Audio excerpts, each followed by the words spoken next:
Ocağı açmadıktan herkese merhaba. Kanalımıza ve mutfağımıza hoş geldiniz. Bugün sizlerle birlikte hepimizin vazgeçilmezleri arasında bulunan muhteşem o sokak lezzeti ıslak hamburgeri yapacağız. Tarifime geçmeden önce ufak bir hatırlatma yapmak istiyorum. Kanalımıza abone olmayı, beğenmeyi ve bildirimleri açmanızı sevinirim. Hadi başlayalım.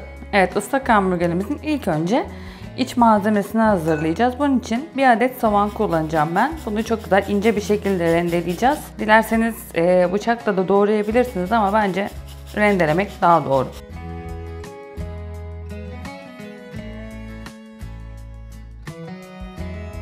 Evet, soğanımızı rendeledik. Gördüğünüz gibi şurada toplanan suyu bir süzgeç yardımıyla süzüyoruz. Daha sonra köfte harcımız için de kullanabiliriz. Ben yarım kilo kadar orta yağlı kıyma kullanacağım. Siz ölçüyü kendinize göre azaltıp çoğaltabilirsiniz. Evet, şimdi köftemizi lezzetlendirmek için bir tatlı kaşığı kadar kimyon, baharatlandırmayı istediğiniz gibi yapabilirsiniz.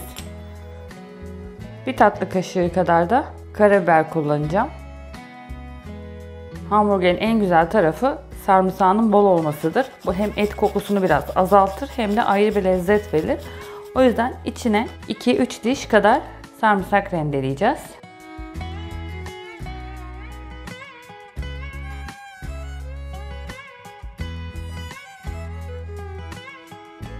Evet, 3 diş sarımsağımızı rendeledik.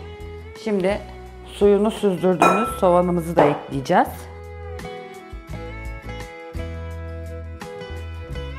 Her zaman dediğim gibi tuz oranını kendinize göre ayarlayın. Ben bir tatlı kaşığı kadar tuz ekleyeceğim.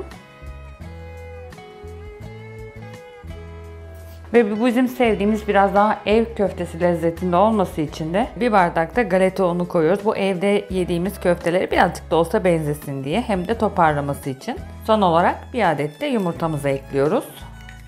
Ve güzelce yoğuruyoruz.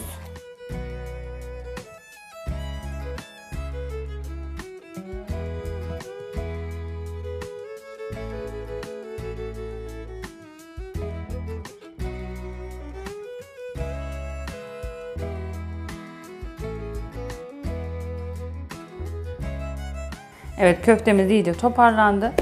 Şimdi bunu artık dinlenmeye bırakıp biz sosumuzu hazırlayabiliriz. Hep diyorum ya, işte köftelerimizi mutlaka dinlendirmemiz gerekiyor. Evet, sosumuz için tenceremize 2 yemek kaşığı kadar sıvı yağımızı aldık. Yağ oranını da çoğaltıp azaltabilirsiniz. Şimdi içine 2 adet sarımsağımızı rendeleyeceğim. Benim sarımsaklarım büyük olduğu için 2 tane rendeleyeceğim. Ama sizinkiler küçükse 3 de rendeleyebilirsiniz. Hatta sarımsağı seviyorsanız 4 bile rendeleyebilirsiniz.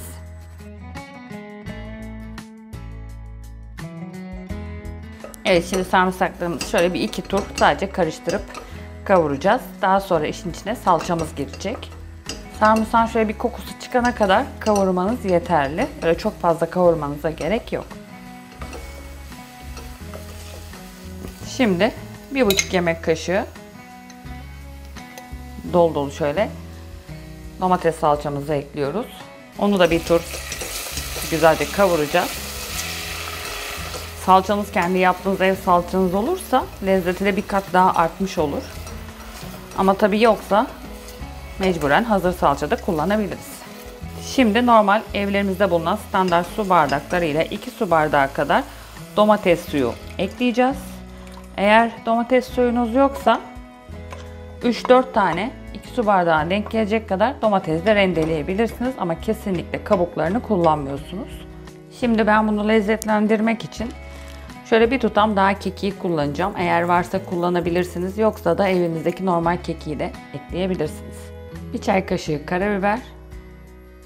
Domates sosunuzu kendiniz yaptıysanız tuz oranına göre mutlaka tuzunuzu ayarlayın. Ben yarım tatlı kaşığı kadar koyacağım. Ama tuzsuzsa eğer 1,5 tatlı kaşığı da koyabilirsiniz. Evet, bu sosun olmazsa olmazı nedir? Ketçaptır. Ketçapı mutlaka eklemelisiniz. Aslında asıl lezzeti verenlerden bir tanesi de budur. Toplamda 2 yemek kaşığı ketçap kullanacağız. Şimdi onları da bir güzel şöyle karıştıracağız ve sosumuz yavaş yavaş olmaya başlayacak. Çok ince bir sos olmayacak. Aslında birazcık kalın bir sos olacak. O yüzden su eklemenize gerek yok kesinlikle. Bu şekilde yavaş yavaş kaynamaya bırakacağız onu.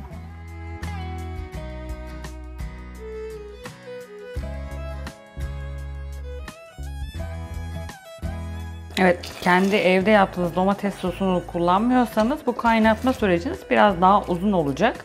Çünkü domatesin pişmesi gerekiyor. Ama benimki pişmiş domates olduğu için benim ısınana kadar 5-6 dakika hepsi birbiriyle özdeşene kadar kaynatmam yeterli. Şu anda da zaten hepsi birbiriyle çok güzel bir şekilde özdeşti. 5-6 dakikadır ocakta. Şimdi artık köftelerimizi hazırlamaya geçebiliriz. Evet, sosumuz da hazır olduğuna göre artık köftelerimizi hazırlayabiliriz. Bunun belli bir gramajı yok bence. Elinizle şöyle mandalina büyüklüğünde alıp tek olması gereken şey ıslak hamburger köftesi biraz ince olur. O normal yediğimiz hamburger köfteleri gibi kalın olmaz. O yüzden elinizle şöyle bastırarak elinizi ıslatın mutlaka. Çünkü yayılmaz. Ölçünüz de ekmeğinizin boyutu olmalı. Ekmeğiniz de hemen hemen aynı boyda olmalı. Bir de toplanma ihtimalini de göze alın. Birazcık toplanacak.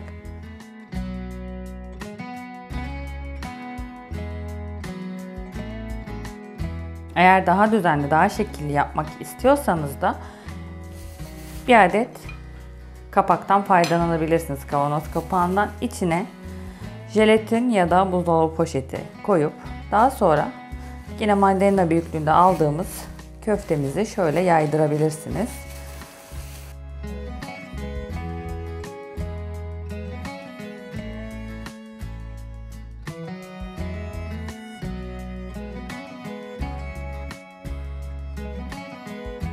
Bu şekilde de hazırlayabilirsiniz. Ben genelde bu şekilde hazırlıyorum ama elle de yapabilirsiniz. Kapaktan sonra şu şekilde birazcık inceltin, dediğim gibi ıslak hamburgerin köftesi birazcık ince olur. Elinizde daha büyük kapak varsa bununla da yapabilirsiniz.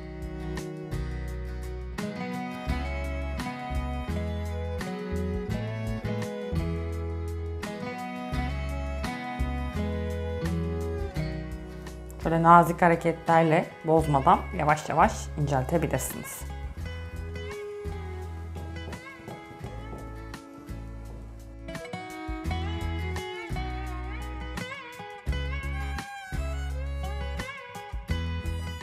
Evet, son köftemizi de şekillendiriyoruz. Dediğim gibi bu bir sokak lezzeti. Şekline şemaline çok şey yapmayın. Çünkü bu öyle standart kalıptan çıkmış gibi yuvarlak olmaz. İnceltmek zorundayız. Şimdi artık onları bir güzel önlü arkalı kızartabiliriz. Evet, köftelerimizi güzelce kızdırdığımız ızgara tavamızda önlü arkalı pişirebiliriz.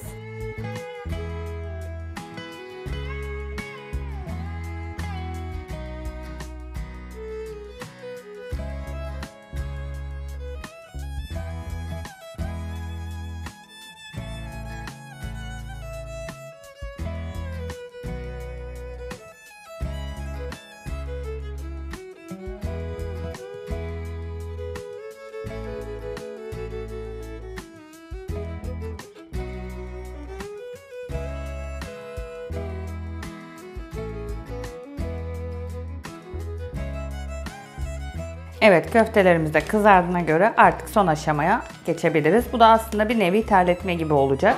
Bir kerecik daha pişmiş gibi olacak ve yumuşayacak ekmeklerimiz çok güzel.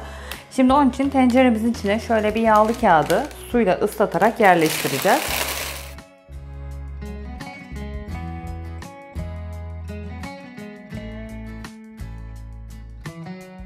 Şimdi önce hamburger ekmeğimizi şöyle bir güzel ayırıyoruz. Çünkü onu çok güzel bir şekilde ıslatmamız gerekiyor.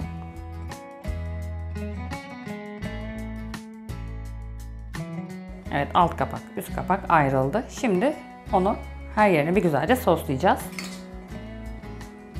Böyle bolca her yerine gelecek şekilde sosumuzu ekliyoruz. Üst kapağımıza da mutlaka sostan koyuyoruz.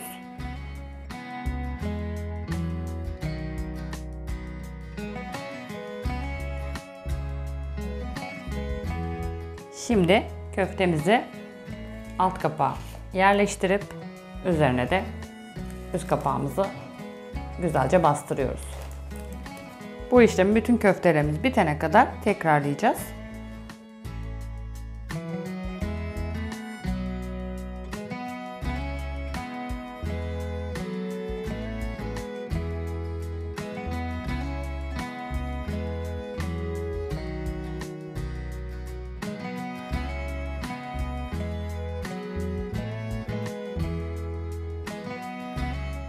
Evet, ilk partimiz hazır. Tenceremize yerleştirdik.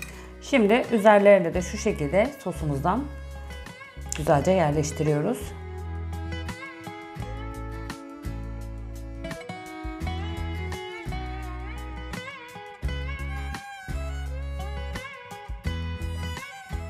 Güzel buhar yapabilmesi için de tenceremizin dibine çok az su ekliyoruz. Yine ıslattığımız yağlı kağıttan destek alıp güzelce kapatacağız.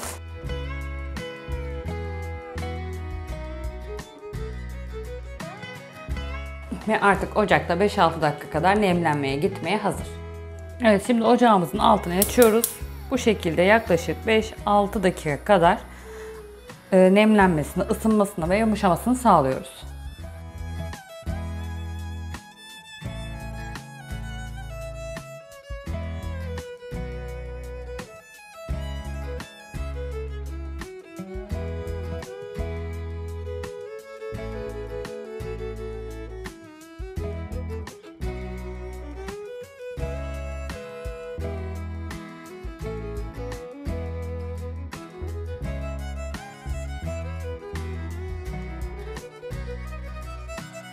Evet, ıslak hamburgerlerimiz hazır.